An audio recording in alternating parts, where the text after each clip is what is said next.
Hello everyone, I'm Melisha Vegista, and in this video, I want to explain to you about business communication. Komunikasi merupakan salah satu faktor utama yang menentukan keberhasilan suatu bisnis. Dalam dunia bisnis, hampir semua kegiatan melibatkan komunikasi, seperti menyampaikan informasi kepada karyawan, bernegosiasi dengan klien, melakukan presentasi produk, hingga membangun hubungan kerjasama dengan mitra bisnis.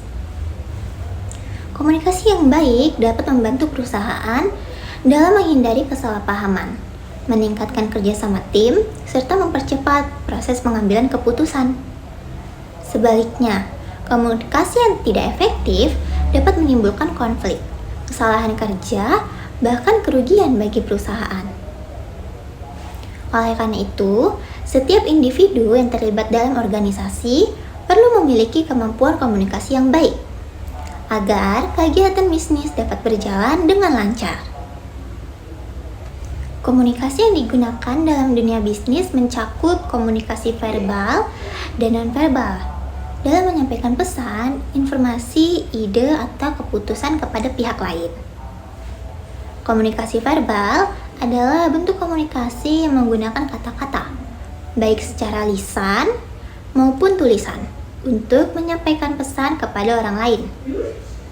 Dalam dunia bisnis, komunikasi verbal dapat berupa percakapan langsung, rapat, presentasi, email, surat bisnis, dan laporan. Contoh nyatanya ialah presentasi produk kepada calon pelanggan, diskusi dalam rapat perusahaan, penulisan laporan keuangan, serta mengirim email kepada klien atau rekan kerja.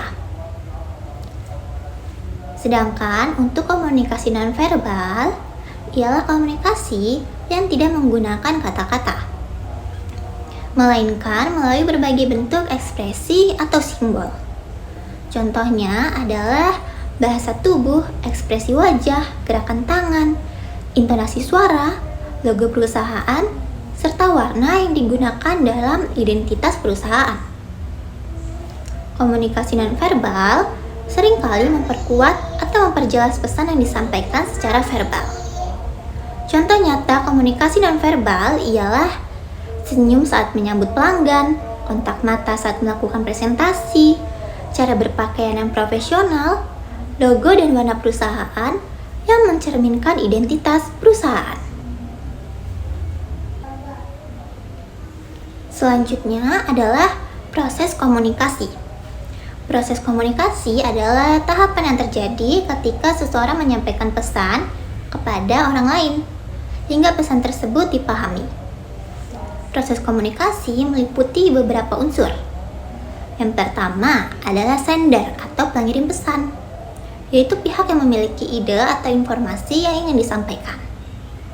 Yang kedua adalah message atau pesan, informasi, gagasan, atau perasaan yang ingin disampaikan kepada pihak lain.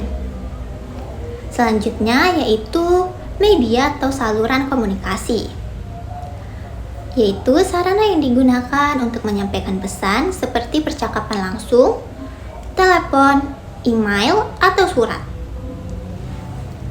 Lalu ada penerima pesan, yakni pihak yang menerima dan menafsirkan pesan yang disampaikan. Lalu terdapat feedback atau umpan balik, yakni tanggapan yang diberikan oleh penerima pesan untuk menunjukkan apakah pesan tersebut telah dipahami atau belum. Jika seluruh tahapan ini berjalan dengan baik, maka komunikasi dapat berlangsung secara efektif dan menghasilkan pemahaman yang sama antara pengirim dan penerima pesan. Komunikasi interpersonal adalah komunikasi yang terjadi antara seseorang dengan orang lain dalam suatu kelompok, masyarakat, atau organisasi. Jenis komunikasi ini biasanya terjadi secara langsung dan melibatkan interaksi yang lebih personal. Dalam organisasi atau dunia kerja, komunikasi interpersonal sangat penting untuk membangun hubungan kerja yang baik antara anggota tim. Tujuan komunikasi interpersonal yakni antara lain menyampaikan informasi kepada orang lain, berbagi pengalaman atau pengetahuan, menumbuhkan rasa simpati dan empati terhadap orang lain, membangun kerjasama dalam suatu kelompok atau organisasi, menyampaikan kekecewaan atau ketidakpuasan dengan cara yang tepat, agar tidak menimbulkan konflik yang lebih besar. Komunikasi bisnis interpersonal adalah proses komunikasi yang terjadi antara seseorang dengan orang lain, baik dalam lingkungan masyarakat, kelompok, maupun organisasi. Komunikasi ini biasanya berlangsung secara langsung sehingga memungkinkan terjadinya interaksi yang lebih personal dan mendalam. Dalam kehidupan sehari-hari, komunikasi interpersonal dapat terjadi dalam berbagai situasi. Misalnya, saat berdiskusi dengan teman, berbicara dengan rekan kerja, melakukan wawancara, atau berdiskusi dengan atasan. Komunikasi jenis ini sangat penting karena melalui komunikasi interpersonal, seseorang dapat menyampaikan ide, perasaan, serta membangun hubungan yang baik dengan orang lain. Dalam dunia kerja atau organisasi, komunikasi interpersonal memiliki peran yang sangat penting. Hubungan kerja yang baik antara anggota tim tidak hanya ditentukan oleh kemampuan teknis, tetapi juga oleh kemampuan seseorang dalam berkomunikasi dengan orang lain. Komunikasi yang baik dapat membantu menciptakan suasana kerja yang nyaman, meningkatkan kerjasama tim, serta mempermudah penyelesaian masalah yang muncul di dalam organisasi. Komunikasi interpersonal memiliki beberapa tujuan penting. Yang pertama yaitu menyampaikan informasi.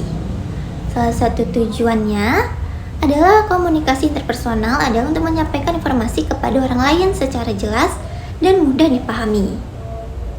Yang kedua, berbagi pengalaman atau pengetahuan. Melalui komunikasi interpersonal, seseorang dapat saling bertukar pengalaman, ide maupun pengetahuan yang dimiliki.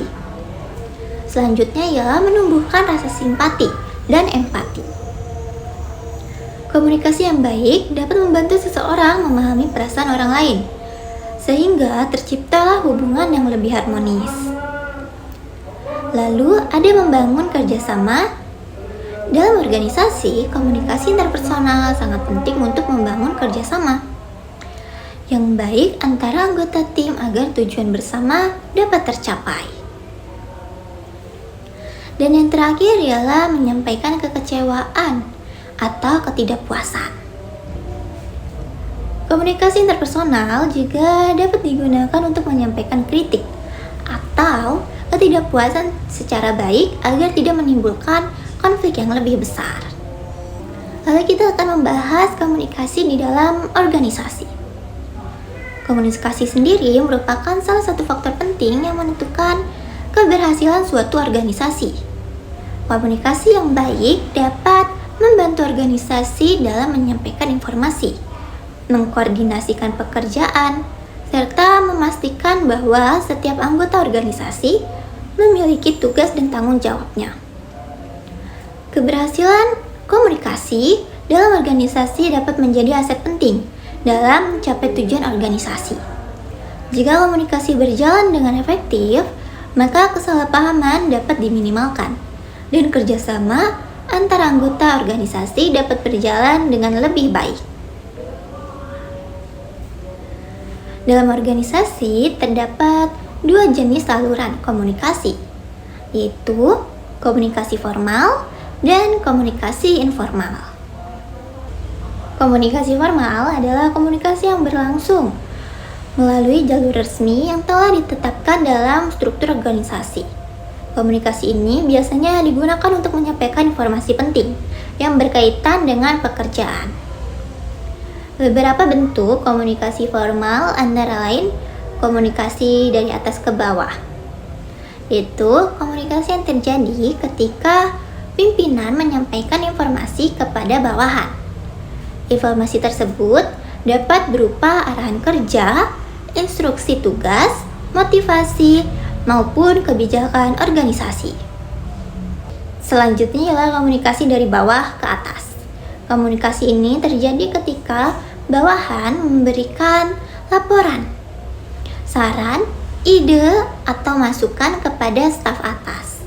Komunikasi ini penting agar pimpinan dapat mengetahui kondisi yang terjadi di tingkat operasional.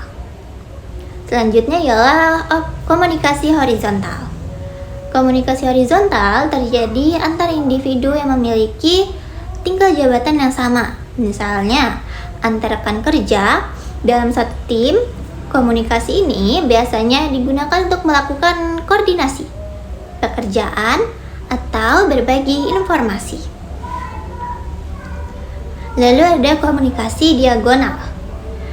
Komunikasi ini terjadi antara individu yang berada pada tingkat jabatan yang berbeda dan dari bagian organisasi yang berbeda. Komunikasi ini sering digunakan untuk mempercepat penyampaian informasi antar bagian. Selain komunikasi formal, dalam organisasi juga terdapat komunikasi informal. Komunikasi informal merupakan komunikasi yang tidak mengikuti jalur resmi organisasi dan biasanya terjadi secara lebih santai. Contohnya adalah percakapan antar karyawan saat waktu istirahat, diskusi santai di luar rapat, atau percakapan ringan di lingkungan kerja. Walaupun bersifat tidak resmi, komunikasi informal tetap memiliki peran penting dalam mempererat hubungan antar anggota organisasi, serta menciptakan suasana kerja yang lebih akrab. Okay guys, so that's my explanation. I hope my explanation can be understood by you guys. Thank you for watching my video and see you.